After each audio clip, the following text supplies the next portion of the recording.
Bonjour les amis scorpions, bienvenue sur la chaîne du tarot pour votre tirage général. Enfin nous y voilà, on va y être très bien, la chaleur revient, on va pouvoir profiter un peu du soleil et des plantes. Ceux qui me découvrent, soyez les bienvenus, cette chaîne est la vôtre. Alors mes amis scorpions, ce que je vois ici c'est 4 arcanes majeures, hein, donc il y a quand même des choses qui changent. La roue de la fortune, la maison de Dieu, la tempérance et les chênes. Donc il y a quelque chose qui relève d'une tension qui semble toutefois un peu s'éclater. On remet un peu de l'ordre en place. On va tout de suite commencer, on va voir comment on avance dans votre tirage, tout doucement, et puis on verra au fil de l'eau la conclusion qu'il en est. Vous êtes... Alors attendez, avant de faire ça, je vais vous tirer quand même une carte conseil. J'ai envie de vous tirer une carte conseil ce mois, de l'archange Gabriel,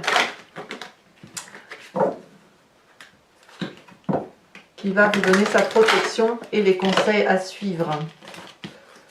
Alors, pour mes amis scorpions, le conseil du mois de l'archange Gabriel.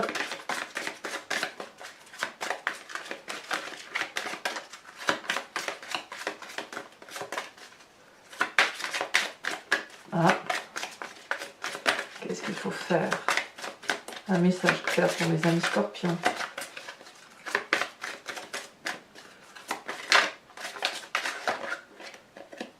Celle-ci, elle dépasse. On vous parle du lien karmique. Si vous désirez avancer librement sur votre chemin, vous devez vous libérer de vos liens karmiques qui obstruent présentement l'ensemble de vos centres énergétiques. Prenez de grandes respirations et soyez attentifs à vos malaises physiques afin d'y mettre un terme. Ça donne un peu la couleur, hein. On voit comme, c'est ce que je vous disais, un peu de blocage qui ne demande qu'une chose, c'est qu'on s'aère un peu la tête, hein. En tout cas, votre énergie principale, celle qui va culminer, c'est l'idée de la convoitise.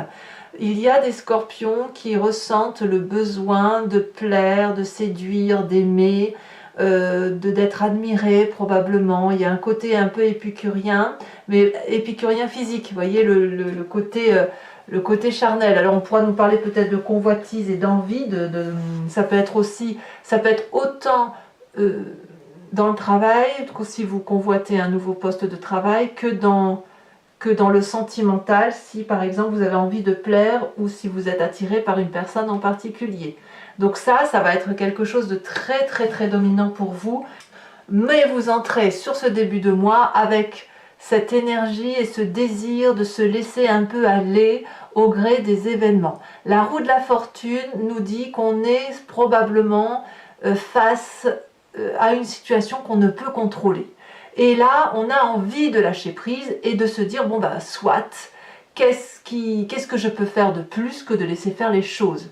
Donc vous voyez, vous avez envie que ça aille, vous avez envie que ça aille pour vous et que personne ne vienne vous embêter quelque part. Donc ça ne veut pas dire que vous allez vous laisser faire, c'est juste que vous avez envie d'être dans cette observation de l'autre, du regard de l'autre, du comportement de l'autre, parce que vous avez probablement besoin de vous protéger ou probablement besoin de plaire, d'être apprécié à sa juste valeur.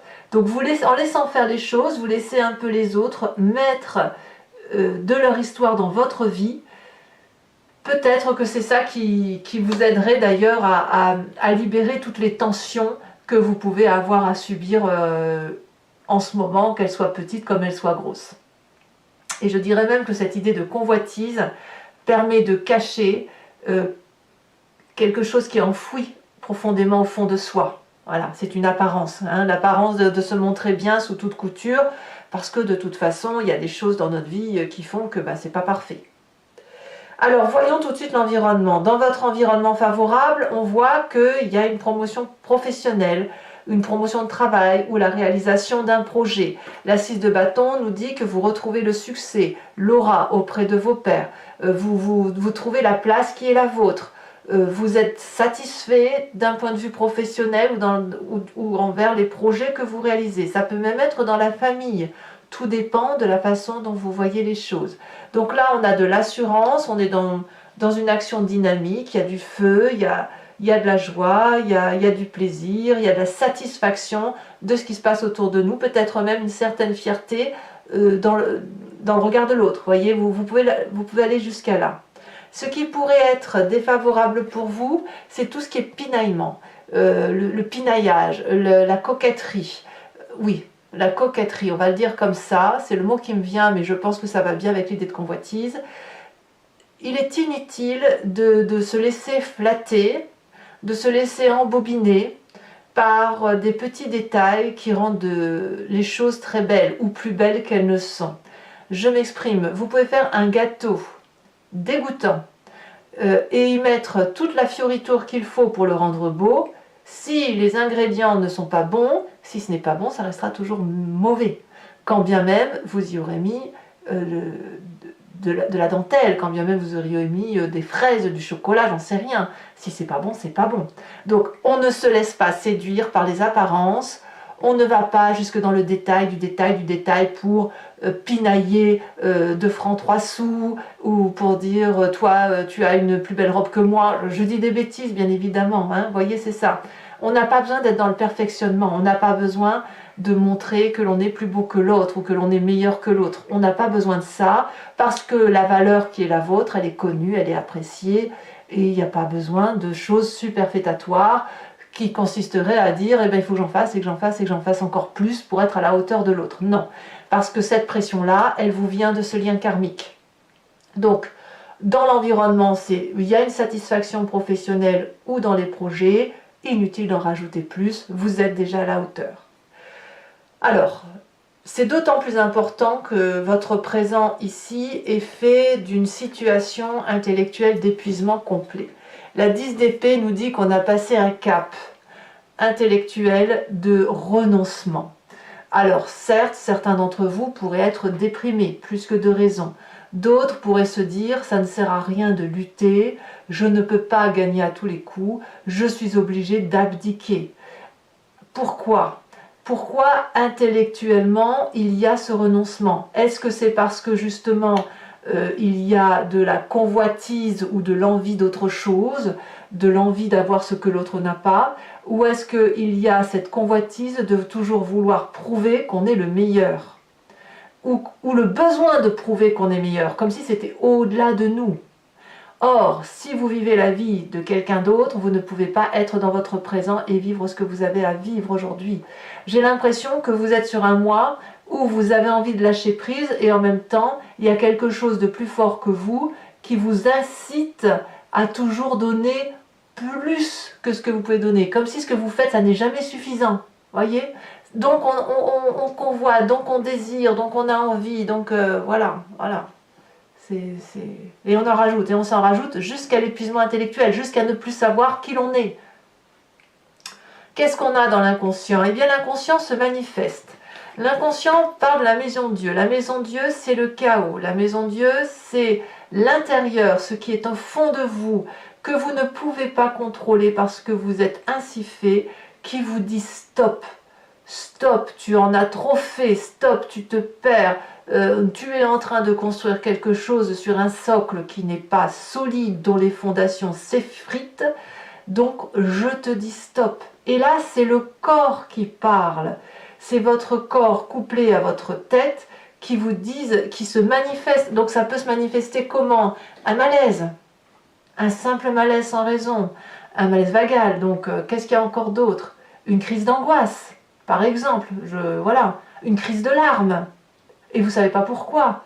Parce que votre corps vibre en ce sens qu'il faut fuir la situation dans laquelle vous vous mettez, fuir cet état, ce chagrin, cette tromperie de vous-même dans laquelle vous êtes, parce qu'il y a quelque chose à réaliser. Il y a quelque chose qui n'est pas vrai. Il y a quelque chose que vous faites qui n'est pas de vous. C'est un peu un côté, une éducation que l'on veut garder, transmettre comme ça, vous voyez. Donc il y a chaos. Et quand il y a ça, quand on a cette émotion-là qui se passe en nous, qu'on ne comprend pas, on a forcément une histoire du passé qui remonte, par le conscient, par le souvenir, ou alors à travers les rêves. Et là, qu'est-ce qu'on me dit? On me parle de la vallée de coupe. Dans votre passé, vous avez probablement été dans l'attente d'amour. un amour inconditionnel, un amour passion, un amour déraisonné et déraisonnable, mais tellement grandiose, tellement beau. La Vallée de Coupe nous parle de passion, d'attente d'avoir des nouvelles, de discussion. Il y a un côté charnel, il y a du partage, il y a de l'impatience même, de l'insouciance et de l'impatience. Donc ça vous vient de ce passé-là. Ce passé vous dit que vous avez envie de retrouver cette légèreté émotionnelle, ce plaisir et cette facilité d'aimer sans être toujours en train de se fourvoyer dans des détails, du détail, du détail. D'en faire plus que de raison. L'amour, quand vous étiez plus jeune, était beaucoup plus simple qu'aujourd'hui. C'est sûr. Parce qu'aujourd'hui, vous êtes moulé, façonné, vous êtes rentré dans le rang, et toute cette sincérité, cette légèreté-là, elle est un petit peu tronquée par rapport à l'image que vous devez donner de vous-même au quotidien par rapport à la société. Alors, si ça vous vous en rendez compte, votre futur proche va être fait des chaînes. Les chaînes vont nous parler d'une situation d'emprisonnement ou de se maintenir dans une situation d'emprisonnement. Mais de le savoir, de se dire je suis comme ça parce que j'ai vécu ça. Je suis comme ça parce que tu m'as imposé ça, ou parce que j'ai besoin de te plaire, ou parce que la société ou dans le monde de travail dans lequel j'évolue, je dois avoir tel ou tel fonctionnement, telle ou telle apparence. Il y a cette envie de fuir et en même temps cette envie de rester parce qu'on se sent prisonnier de la situation. Alors c'est une carte qui est qui tout double, c'est-à-dire que soit vous prenez vous-même cette capacité d'enlever ces chaînes parce qu'il n'y a rien qui vous retient en fait. Cet enchaînement, c'est vous-même qui vous y mettez. Soit vous êtes quelque part dans une forme de confort et vous allez vous maintenir enchaîné en disant tout le temps que c'est la faute de l'autre et que quelque part vous vous y maintenez, que vous êtes bien. En fait, c'est un destin qui est librement entre vos mains, mais vous n'en êtes pas sûr. Pour vous, c'est quelqu'un qui vous a mis dans cette situation-là. C'est peut-être vrai, mais ce que je veux dire, c'est que vous êtes libre de vous en libérer. Dans votre état d'esprit, là vous avez clairement conscience de ce qui se passe, ça va très vite, les informations circulent vite, c'est rapide, c'est explosif, on y va à plusieurs, c'est dynamique. Il y a du feu, donc ça peut traduire un signe de feu parce que dans votre environnement on a le feu également. Le feu c'est le bélier, c'est le lion, c'est le sagittaire. On ne se pose pas de questions avec cette 8 de bâton, c'est-à-dire que si vous savez là où vous devez aller, vous allez être en mesure avec cette carte de comprendre très vite les mécanismes qui vous permettent d'en arriver là, de vous permettre d'avoir tel comportement avec telle situation et même d'anticiper, c'est-à-dire que vous allez avoir une information et pour être sûr qu'elle ne vous nuise pas, vous allez être capable de prendre des décisions en votre faveur ou en la faveur de ce que vous faites. Donc là, on sent que la communication est rapide, on voit que vous êtes perspicace et vous avez les pieds bien sur terre, bien ancrés. Vif, vous êtes très vif. Dans la famille et les amis, on a l'influence de la reine de bâton. Donc la reine de bâton, c'est toujours le signe du feu, le bélier, le lion, le sagittaire. C'est une personne qui est aussi très généreuse, qui sait ce qu'elle veut, qui connaît sa place et sa valeur. Voilà. La reine de bâton, c'est une personne illuminée, qui est en mesure d'aider les autres parce qu'elle s'est aidée elle-même. Donc ça, c'est une très bonne influence sur vous si vous avez une reine de bâton autour de vous, un bélier, un lion, un sagittaire, une personne qui est très charismatique, qui a de la présence, de la prestance et qui sait ce qu'elle doit faire pour réussir dans la vie et vous proposer son aide, eh bien c'est peut-être le moment pour vous de l'observer, de l'écouter ou de vous confier. Parce que cette personne-là, elle sait le chemin qu'il faut prendre pour arriver à cette place qu'elle s'est construite. Voilà. Et quand on est bien ancré au sol avec une détermination sans faille de ce que l'on veut et de ce que l'on ne veut pas, alors on peut avancer librement et tranquillement dans sa vie. Alors, conséquences de vos actions et de vos pensées sur cette fin de mois de mai, c'est parfait puisqu'on a la tempérance. Ici, on va me parler d'un équilibre retrouvé dans vos chakras. Il va falloir libérer le lien karmique, là, hein. On libère le lien karmique pour retrouver des chakras équilibrés, pour retrouver un équilibre entre son physique et son spirituel, avec aussi son émotionnel. Ici, l'idée, c'est de retrouver ce petit nœud coulant avec des énergies fluides qui circulent en vous normalement. Il ne faut plus se laisser abattre, et je pense que vous allez le comprendre. en fin mai, à la fin du mois de mai, je pense que vous allez retrouver de votre intégrité. Vous allez casser ce schéma familial, ce schéma de comportement qui vous a été imposé pour être un peu plus en réalité avec vous-même, dans quelque chose qui vous ressemble. Conséquence de vos actions et de vos pensées sur l'environnement, c'est la cavalier d'épée. Alors la cavalier d'épée, c'est la personne qui est un peu impétueuse et un peu colérique, qui se laisse un peu transporter, déterminer, qui a bien calculé. Hein. Le cavalier, c'est quelqu'un qui a calculé, hein, qui a réfléchi et qui se met en marche, en guerre un peu. Alors pourquoi cette personne-là va se mettre en guerre? Je ne sais pas. Elle a peut-être un défi à vivre, à surmonter. Et le problème avec cette carte, c'est qu'il y a un dynamisme qui pourrait emmener les autres. Et la question, c'est est-ce que les autres qui vont être transportés dans cette dynamique-là vont être en mesure de supporter cela? Ici, vous voyez, je ne suis pas sûre que cette personne qui a son glaive levé prête au combat, est-ce qu'elle voit que le dragon, ici, qui la porte, est en situation un peu plus compliquée? C'est lui qui la porte, il y a des rochers, il pourrait se blesser l'aile, se blesser la patte, et elle devra continuer toute seule. Donc, dans l'environnement, il faudra peut-être faire un petit peu attention à ce que ceux qui partent au combat ne le font pas à votre détriment ou au détriment d'autres personnes que vous pourriez avoir sous votre protection. Voilà mes amis scorpions, alors maintenant on va compléter le jeu avec le Lucid Dreams et je vais faire son approfondissement sur Vimeo.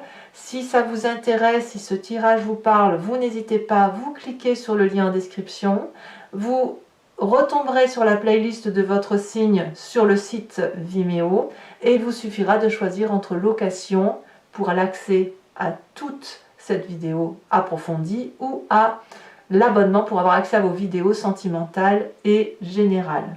L'abonnement se renouvelle tous les mois, mais sachez que vous êtes libre de l'annuler à chaque instant, de ne rien prendre du tout ou de rester que sur la location. Allez, c'est parti. Je vais mettre ça ici. On va voir un peu ce que votre tirage, votre approfondissement a à vous dire.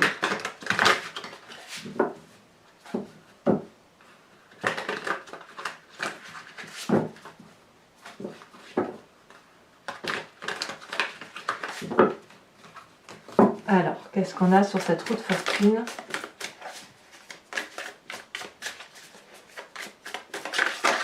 Oh, celle-là, c'est... Oh, bah regardez. La roue de la fortune, bis repetita. Donc, on demande à vous... On a une envie de lâcher prise, hein, on a envie de se laisser porter. Alors, je vous en mets une là-dessus, bien évidemment. On a la 7 de Pentacle, parce qu'il faut quand même que vous ayez un message un peu plus approfondi. Sur l'environnement favorable... Ah, on a le chariot inversé. Sur l'environnement, c'est une bonne chose que vous lâchiez prise apparemment. Hein. Alors il y en a deux, je ne vais pas les mettre. Sur l'environnement défavorable, voilà, le soleil inversé. Sur votre présent avec cette 10 d'épée, on a la magicienne.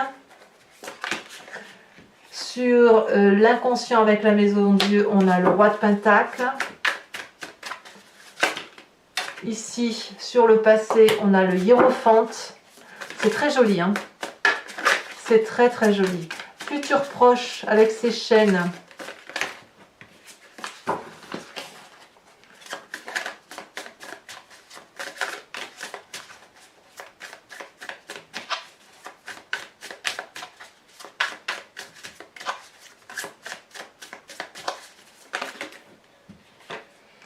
Le monde inversé sur l'état d'esprit.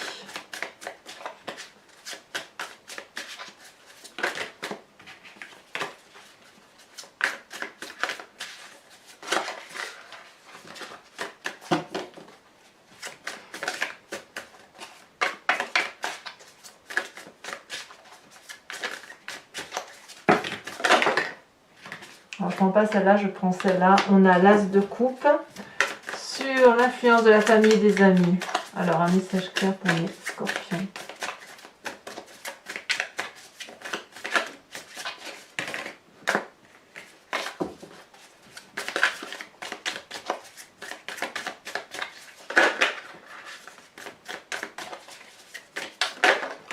On a la star.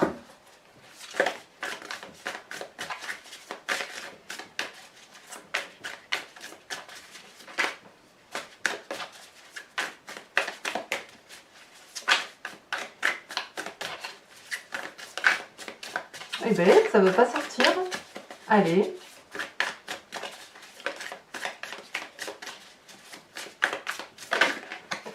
Sur les conséquences de vos actions et de vos pensées sur vous-même, on a le magicien. Et, c'est bon ça. Et sur l'environnement à venir, qu'est-ce qui va se passer sur eux par rapport à votre réaction? Eh bien, ils vont avoir la 8 de bâton inversée. Je vous remets une carte de l'oracle bleu.